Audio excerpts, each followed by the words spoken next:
नमस्ते साथियों, मैं आज आपके सामने बहुत इम्पोर्टेंट टॉपिक लेके आई हूँ। तो आप वीडियो को शुरू से अंत तक मेरे साथ देखते रहिए, क्योंकि मुझे व्यूज़ देख के ये पता चला है कि आप लोग पूरा वीडियो नहीं देखते। शुरू तो करते हैं पर पूरा नहीं देखते। दोस्तों, पूरा देखा कीजिए, बहुत इम्पोर्टेंट चीज़ें होती हैं। हम राजस्थानियों के लिए तो इसलिए इम्पोर्टेंट है क्योंकि हम राजस्थान वाले, और हमें जानना ज़रूरी कि हमारे राज्य में क्या क्या चीज़ें इंपॉर्टेंट है, सबको नहीं पता होती, तो इसलिए ये वीडियो लेके आई हूँ। और जो अदर स्टेट्स के हैं उनके लिए इसलिए ज़रूरी है क्योंकि वो ये तो जाने कि हमारा राजस्थान कैसा है। तो चलिए हम वीडियो शुरू करते हैं, और दोस्तों वीडियो के शुरू से अंत तक मेरे साथ बने रहिए। चलिए वीडियो पे आते। आज के वीडियो में हम बात करेंगे राजस्थान के प्रतीक चिन्हों के बारे में। हर राज्य के कुछ न कुछ प्रतीक चिन्ह होते हैं, जैसे हमारे देश के भी हैं वैसे ही हमारे राज्य के भी हैं। तो मैं आपके सामने राज्य के विभिन्न प्रतीक चिन्ह और उनके बारे में सारी जानकारी शेयर करने जा रही हूँ। तो हमारा पहला है राज्य वृक्ष। कौन सा है? खीजड़ी। और इसे कई अन्य नामों से जाना जाता है, जैसे राजस्थान का गौरव है, थार का कल्प वृक्ष है, और इसका वैज्ञानिक नाम क्या है? प्रोसेसिव सिनेरेरियो। और इसको 1983 में राज्य वृक्ष का दर्जा मिला। एक खास चीज़ ये है कि खीजड़ी ऐसा वृक्ष है, जैसे हमारे नीम या पीपल वगैरह की पूजा की जाती, वैसे ही खीजड़ी की पूजा की जाती, और वो विजयदशमी यानी कि दशहरे पे खीजड़ी के वृक्ष की पूजा की जाती है। और राजस्थान में मान्यता है कि राजस्थान के वृक्ष, इसमें खीजड़ी के वृक्ष के नीचे गोगा जी और झुंझार बाबा का थान होता है। फिर इसके अन्य नामों में जांटी या शमी। खीजड़ी के कुछ चीज़ें, जैसे सारे पार्ट काम आते हैं। खीजड़ी की लकड़ी भी काम आती है, उसके पत्ते काम आते हैं, उसके बीज काम आते हैं। तो जैसे खीजड़ी की फलियां जो होती हैं, वो हरी फलियां तो सांगरी कहलाती है, जो कि राजस्थान की प्रसिद्ध सब्जी है, सांगरियों की सब्जी। और वही फलियां सूख जाती हैं पेड़ पे, पीली पड़ जाती, तो उनको खोखा कहते हैं। और इसकी जो पत्तियां होती हैं उसके चारे को लूंग कहते हैं, और ये जानवरों के लिए बहुत पौष्टिक होता है। तो ये दोनों चीज़ें जानवरों के लिए है। फिर एक चीज़ ये है कि खेजड़ी के वृक्ष की आयु 5000 वर्ष होती है। बहुत पुराना वृक्ष होता है। राजस्थान में खेजड़ी का जो सबसे प्राचीन है, वो 1000 वर्ष पुराने 2 पेड़ मिले हैं। वो दोनों पेड़ कहाँ? अजमेर के मांगलियावास गांव में मिले हैं। फिर हम बात करते हैं कि खेजड़ी के लिए राजस्थान में सन 1730 में अमृता देवी और उनके 363 साथियों ने बलिदान दिया था। और वो राजस्थान में जोधपुर रियासत थी, उसका एक गांव है खिजड़ली। उस खिजड़ली गांव में उन्होंने ये बलिदान दिया था वृक्षों को कटने से बचाने के लिए। और इसलिए 12 सितंबर को प्रत्येक वर्ष खिजड़ली दिवस मनाया जाता है, और बहुत बड़ा यहाँ पर मेला भरता है। और प्रथम, जैसे जो मेला है, प्रथम खिजड़ीली दिवस कब मनाया गया? 12 सितंबर 1978 को। वन्य जीव संरक्षण के लिए दिया जाने वाला सर्वश्रेष्ठ पुरस्कार जो है वो अमृता देवी वन्य जीव पुरस्कार है।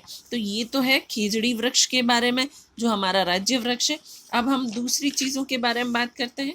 दूसरा है हमारा राज्य पुष्प। राज्य पुष्प कौन सा है? रोहिड़े का फूल।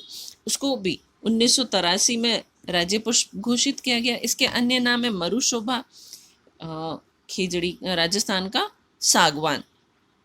खिजड़ी रोहिड़े का वृक्ष जो है वो राजस्थान का सागवान कहलाता है। ज़्यादातर इमारती लकड़ी वहीं से हमें प्राप्त होती है। फिर इसका वैज्ञानिक नाम है टिकोमोला अंडुलेटा, ये इसका राजस्थान वैज्ञानिक नाम है। फिर रोहिड़े के पुष्प जो है बसंत ऋतु में मार्च से अप्रैल में खिलते हैं, और ये येलो और केसरिया कलर के होते हैं, तो हर तरफ केसरिया रंग फैल जाता है। फिर अगला हमारा प्रतीक है राज्य पशु। चिंकारा और ऊंट दो हैं, चिंकारा भी है और ऊंट है।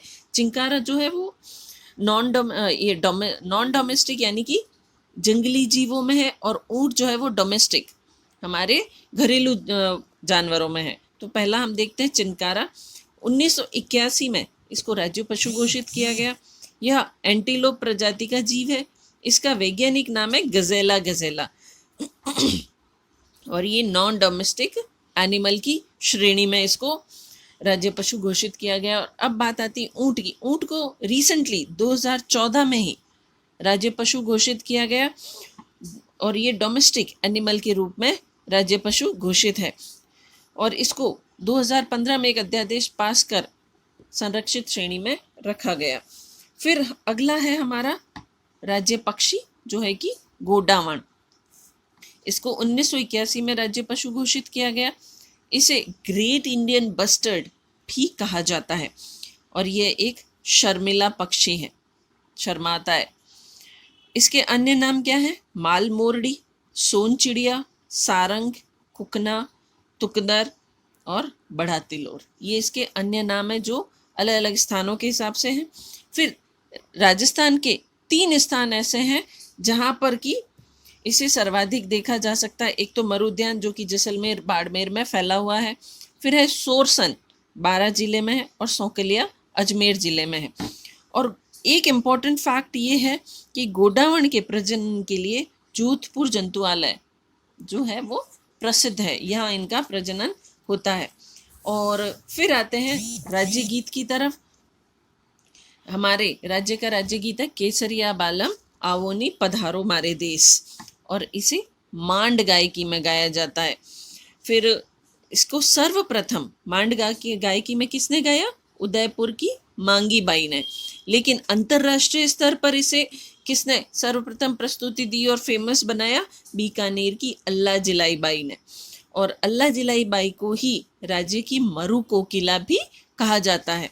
फिर हमारा राज्य नृत्य है घूमर। बड़ा ही सुंदर नृत्य है। बहुत सारी स्त्रियां गोला बनाकर म्यूजिक के साथ साथ इसमें डांस करते चलती हैं।